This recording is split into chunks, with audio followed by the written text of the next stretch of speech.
Nestled high in Estes Park, Colorado, the Stanley Hotel stands. It's a beacon against the rugged backdrop of the Rocky Mountains. This isn't just a building, it's a piece of American history. Its white facade and iconic red roof have watched over this valley for over a century.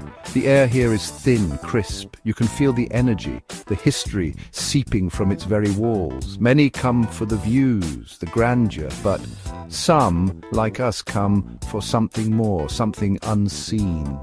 The hotel opened its doors in 1909, a testament to a man's dream in a wild landscape. It immediately became a symbol of luxury in the American West, a place where the wealthy and influential sought refuge and recreation. The story begins with Freeland Oscar Stanley, or F.O. Stanley. He was the co-inventor of the Stanley steamer automobile. This man was an innovator, a visionary. But in 1903, doctors gave him a grim diagnosis, tuberculosis. They said he had months to live. His only hope, fresh mountain air, so he journeyed to Estes Park. The clean, dry air worked wonders. His health dramatically improved. He fell in love with the stunning beauty of the valley. He decided this place needed more than just rustic cabins. He envisioned a grand hotel, a sophisticated resort that would rival those in the East or Europe. F.O. Stanley wasn't a man to do things by halves. He poured his heart, soul, and considerable fortune into creating his masterpiece. Construction was a monumental task, using local timber and stone. He even built his own hydroelectric plant to power the hotel, making it one of the first in the West to be fully electric. When it opened, the Stanley Hotel boasted amenities unheard of in such a remote location. Steam heat, telephones in every room, ensuite bathrooms, and a staff that catered to every whim. It was a modern marvel, a luxurious oasis designed to attract the East Coast elite and showcase the wonders of the American frontier. The hotel quickly became the jewel of Estes Park. Its sprawling verandas offered breathtaking views. The music room, with its magnificent Steinway piano, often played by Stanley's wife Flora, filled with melodies. Guests arrived in Stanley steamers, a further testament to FOS genius.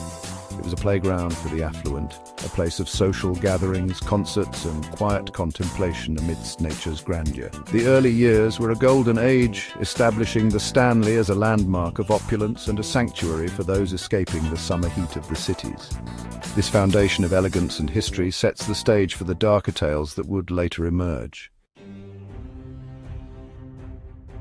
But beyond the luxury, beyond the history, lies another layer to the Stanley, a darker layer. Many believe that some guests and even its founders never truly left. The hotel has earned a reputation as one of America's most haunted locations. Staff and visitors report unexplained noises, flickering lights, and chilling apparitions.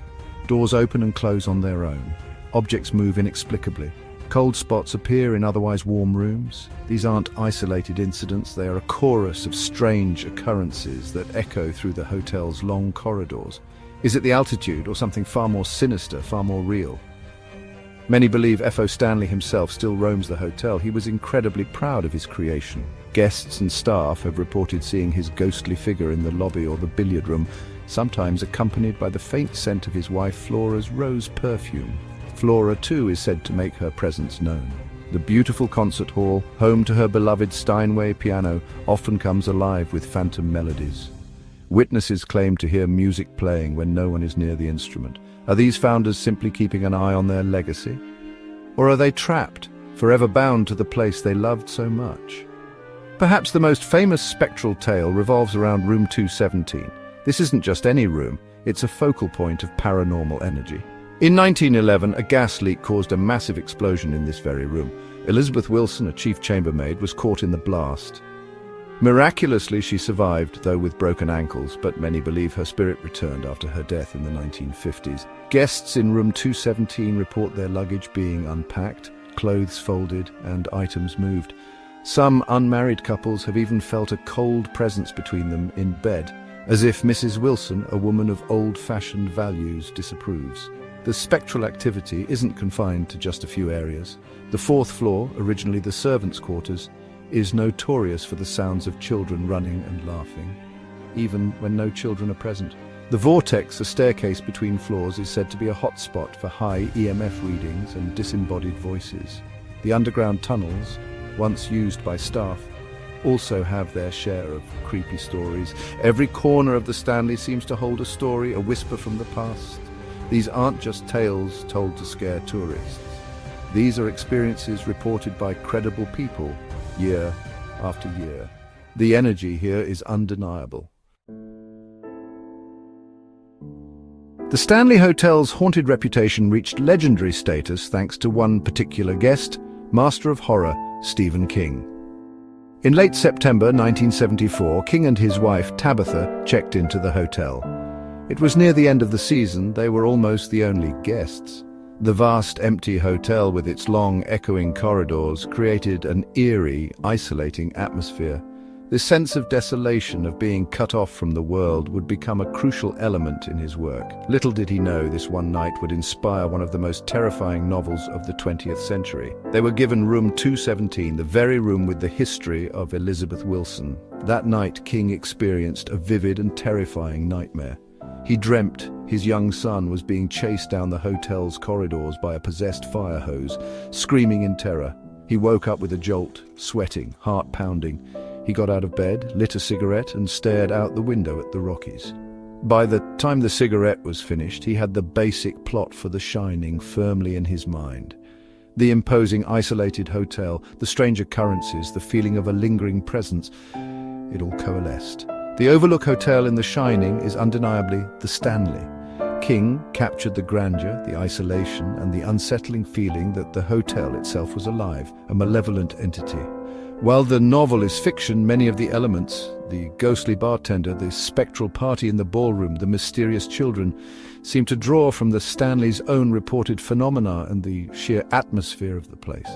The long empty hallways, the grand ballroom where ghostly music is sometimes heard, and the feeling of being watched all contributed to the terrifying world he created. The publication of The Shining in 1977 and later Stanley Kubrick's iconic film adaptation, though not filmed at the Stanley, catapulted the hotel into international fame.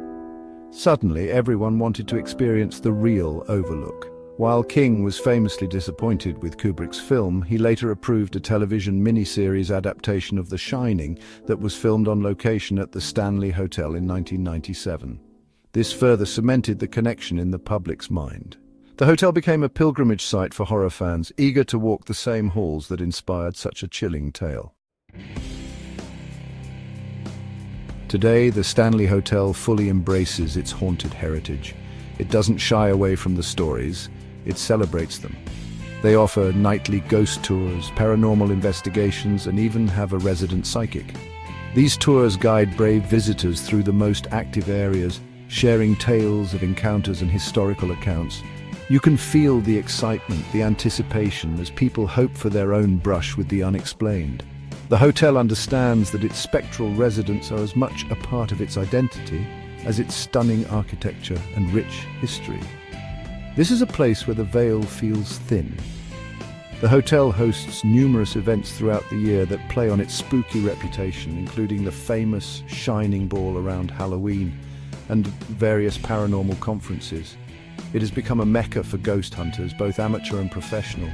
Teams arrive with equipment hoping to capture evidence of the afterlife. The hotel has been featured on countless paranormal television shows, each investigation adding another layer to its mystique. It's more than just a hotel.